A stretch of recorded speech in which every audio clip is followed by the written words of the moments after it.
बिस्मिल्लाहिर्रहमानिर्रहीम अस्सलाम वालेकुम रहमतुल्लाहि व बरकातुहू। डियर स्टूडेंट्स, उम्मीद करता हूँ आप सब खैरियत से होंगे और ठीक ठाक होंगे। डियर स्टूडेंट्स, आज के इस वीडियो में हम डिस्कस करते हैं 10th क्लास फिज़िक्स के most important and repeated short questions, जो कि हर साल पेपर में आने वाले शॉर्ट और लॉन्ग क्वेश्चंस के बारे में डिस्कस करते हैं। आप पंजाब के किसी भी बोर्ड से ताल्लुक़ रखते हैं, आप यही शॉर्ट और लॉन्ग क्वेश्चन तैयार करके चले जाएँ। इंशाअल्लाह ताला आप 100% आपका पेपर हो जाएगा। तो वीडियो शुरू करने से पहले आप तमाम बच्चों से रिक्वेस्ट है कि एक दफ़ा दुरूद पाक पढ़कर कमेंट में डन लिख दीजिएगा। अल्लाह ताला से दुआ है कि अल्लाह ताला आपको उम्मीदों से ज़्यादा नंबर दे। तो सबसे पहले हमारे पास जो शॉर्ट क्वेश्चन है कि अगर सादा पेंडुलम की लंबाई दुगना कर दी जाए तो इसके टाइम पीरियड में क्या तब्दीली रूनुमा होगी। दूसरा हमारे पास के स्प्रिंग कांस्टेंट की तारीफ़ करें और उसका फार्मूला भी लिखें। तीसरा है कि अगर सिंपल पेंडुलम का टाइम पीरियड 1.99 सेकंड हो तो इसकी फ्रीक्वेंसी मालूम करें। आगे वाइब्रेशन और फ्रीक्वेंसी में क्या फ़र्क है। आगे जो मोस्ट इम्पॉर्टेंट है कि डैम्प्ड ओसिलेशन से क्या मुराद है। मैकेनिकल वेव्स की तारीफ़ करें और उसकी अक़साम के नाम लिखें। लॉन्गिट्यूडनल और ट्रांसवर्स वेव्स में क्या फ़र्क है। आगे जो मोस्ट इम्पॉर्टेंट है रिपीटेड है कि वेव की मसावात की तारीफ़ करें और फार्मूला लिखें। आगे जो मोस्ट इम्पॉर्टेंट है कि साउंड वेव की एक शक्ल है, कम से कम 3 वजूहात बयान करके इस तस्वुर की तस्दीक करें। आगे जो हमारे पास मोस्ट इम्पॉर्टेंट है कि साउंड पैदा करने के लिए कौन सी शराइत का होना लाजमी है। आगे साउंड वेव्स को मैकेनिकल वेव्स क्यों कहा जाता है। इसके बाद जो हमारे पास मोस्ट इम्पॉर्टेंट हैं कि साउंड की लाउडनेस और इंटेंसिटी के दरमियान क्या फ़र्क है, दोनों के दरमियान ताल्लुक़ बयान करें। आगे जो मोस्ट इम्पॉर्टेंट है हमारे पास के साउंड की लाउडनेस का इन्हिसार के नवामिल पर होता है, नाम लिखें।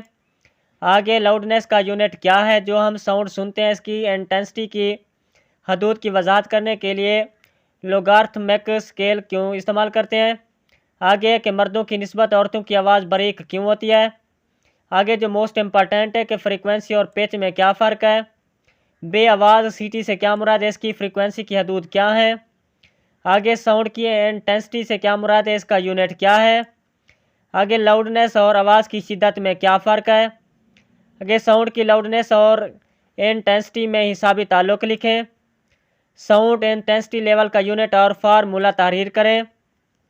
इसके बाद है हमारे पास जो most important and repeated short question है कि इको और रिफ्लेक्शन ऑफ साउंड में फ़र्क तहरीर करें। उसके बाद है हमारे पास के 25 डिग्री सेंटीग्रेड पर साउंड की स्पीड ब्रास और लोहे में कितनी है। आगे म्यूज़िकल साउंड और शोर में क्या फ़र्क है। शोर के इंसानी ज़िंदगी पर 2 असरात तहरीर करें। आगे हमारे पास के शोर की आलूदगी को कैसे कंट्रोल किया जा सकता है। उसके बाद छोटे बच्चे और उम्र रसीदा अफराद के लिए काबिल समाज साउंड की फ्रीक्वेंसी की हदूद क्या है। इसके बाद मेडिकल के फील्ड में अल्ट्रासाउंड क्यों फ़ायदेमंद है। इसके बाद है कि अल्ट्रासाउंड और इंफ्रासाउंड में क्या फ़र्क है। इसके बाद है हमारे पास जो most important and repeated short question है कि हमवार सतह पर रोशनी की रिफ्लेक्शन की वजाहत करें। इसके बाद है हमारे पास कि एंगल ऑफ इंसिडेंस और एंगल ऑफ रिफ्लेक्शन में फ़र्क बयान करें। आ गया इंसिडेंट रे और रिफ्लेक्टेड रे में फ़र्क बयान करें। बाकायदा और बेकायदा रिफ्लेक्शन में क्या फ़र्क है। आगे कनकेव मिरर्स मेकअप के लिए मौजू होते हैं या नहीं, क्यों। आगे हमारे पास के कनकेव मिरर और कन्वेक्स मिरर की शक्ल बनाकर वजाहत करें, जो कि मोस्ट इम्पॉर्टेंट है। और रोशनी की रिफ्रैक्शन के कवानीन बयान करें। इसके बाद जो हमारे पास जो मोस्ट इम्पॉर्टेंट है कि स्नेल का कानून लिखें और उसका फार्मूला भी तारीफ़ करें। आगे मोस्ट इम्पॉर्टेंट है कि बर्फ़ और पानी का रिफ्रैक्टिव इंडेक्स क्या होता है। आगे हमारे पास के टोटल इंटरनल रिफ्लेक्शन की शराइत बयान करें। आगे हमारे पास के क्रिटिकल एंगल किसे कहते हैं। आगे के ऑप्टिकल फाइबर किसे कहते हैं। ऑप्टिकल फाइबर की कोर और क्लैडिंग में क्या फ़र्क है। आगे हमारे पास के लाइट पाइप क्या होता है और ये किस काम आता है। आगे हमारे पास के सिस्टोस्कोपी और गैस्ट्रोस्कोपी का फंक्शन लिखें। आगे जो हमारे पास most important and repeated short question है वो है हमारे पास कि ऑप्टिकल सेंटर किसे कहते हैं। उसके बाद है हमारे पास के प्रिंसिपल फोकस और फोकल लेंथ की तारीफ करें। आगे हमारे पास के रियल और वर्चुअल इमेज के दरमियान फ़र्क क्या है। आगे हमारे पास के रियल और वर्चुअल इमेज के दरमियान फ़र्क करें। आगे हमारे पास के साथ माइक्रोस्कोपिक की रे डायग्राम बनाएं। आगे कंपाउंड माइक्रोस्कोप के दो इस्तेमालात लिखें। आगे जो हमारे पास जो मोस्ट इम्पॉर्टेंट है कि टेलीस्कोप और माइक्रोस्कोप में दो फ़र्क लिखें। आगे है कि रिफ्रैक्टिंग टेलीस्कोप की रे डायग्राम बनाएं। नुक्ता करीब और नुक्ता बईद से क्या मुराद है।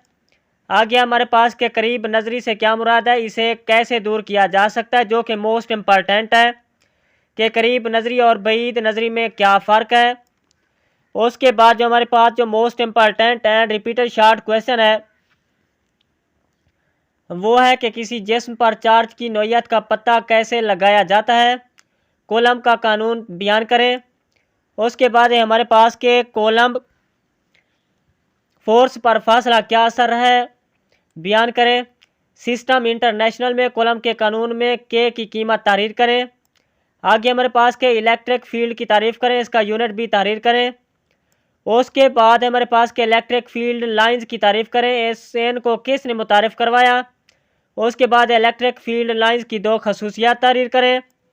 उसके बाद जो हमारे पास मोस्ट इम्पॉर्टेंट है कि इलेक्ट्रिक पोटेंशियल की तारीफ़ करें और उसका यूनिट भी तहरीर करें। इसके बाद जो हमारे पास मोस्ट इम्पॉर्टेंट है कि वोल्ट की तारीफ़ करें। उसके बाद के इलेक्ट्रिक पोटेंशियल एनर्जी का फार्मूला तहरीर करें। आगे है कि पहली कार आमद बैटरी कब और किसने ईजाद की। कैपेसिटर की कैपेसिटेंस से क्या मुराद है, नीज कैपेसिटेंस के यूनिट की तारीफ़ करें। उसके बाद है हमारे पास कैपेसिटर और डाई इलेक्ट्रिक में क्या फ़र्क है। इसके बाद है हमारे पास के कैपेसिटेंस की तारीफ़ करें और उसका यूनिट भी तारीफ़ करें। आगे कैपेसिटर की सीरीज़ कम्बिनेशन से क्या मुराद है। आगे हमारे पास के तीन कैपेसिटर्स को सीरीज़ में जोड़कर सर्किट डायग्राम बनाएं। उसके बाद हमारे पास के कैपेसिटर के सीरीज़ कम्बिनेशन की कोई सी दो खसूसियात बयान करें। उसके बाद है डाई इलेक्ट्रिक से क्या मुराद है। आगे जो मोस्ट इम्पॉर्टेंट है कैपेसिटर के दो इस्तेमालात तहरीर करें। इसके बाद जो हमारे पास most important and repeated short question है कि फ़िल्टर सर्किट किसे कहते हैं। उसके बाद हमारे पास के वेरिएबल और फिक्स्ड कैपेसिटर्स के दरमियान फ़र्क बयान करें। उसके बाद है कि फिक्स्ड कैपेसिटर्स की तारीफ़ करें। आगे उसके बाद जब कार या हवाई जहाज़ में ईंधन भरा जाता है तो चिंगारी से कैसे बचा जा सकता है। उसके बाद है कि उसके बाद जो हमारे पास के स्टैटिक इलेक्ट्रिसिटी में आग या धमाके की वजूहात बयान करें। इलेक्ट्रॉनिक करंट और कन्वेंशनल करंट के दरमियान क्या फ़र्क है। उसके बाद सेल और बैटरी के दरमियान क्या फ़र्क है। उसके बाद के इलेक्ट्रिक करंट का ऐसा यूनिट क्या है, इसकी तारीफ़ करें, जो कि most important and repeated short question है। इसके बाद इलेक्ट्रिक करंट की तारीफ़ करें और इसका हिसाबी फार्मूला लिखें। इलेक्ट्रिक करंट से क्या मुराद है, करंट और पानी के बहाव में क्या फ़र्क है। आगे हमारे पास के गैल्वानोमीटर और एम मीटर में फ़र्क बयान करें। पोटेंशियल डिफरेंस का ऐसे यूनिट क्या है, इसकी तारीफ़ करें। आगे हमारे पास के इलेक्ट्रो मोटिव फोर्स के सोर्स से क्या मुराद है, दो मिसालें दें। इलेक्ट्रोमोटिव फोर्स और पोटेंशियल डिफरेंस में क्या फ़र्क है। ओहम का कानून बयान करें और उसका हिसाबी फार्मूला लिखें। रेजिस्टेंस के ऐसे यूनिट की तारीफ़ करें, जो कि most important and repeated short question है। इसके बाद जो हमारे पास जो शॉर्ट क्वेश्चन मोस्ट इम्पॉर्टेंट, पास के हीरे में करंट का बहाव नहीं होता, ताहम ये हरारत का बहुत अच्छा कंडक्टर है, वजाहत करें।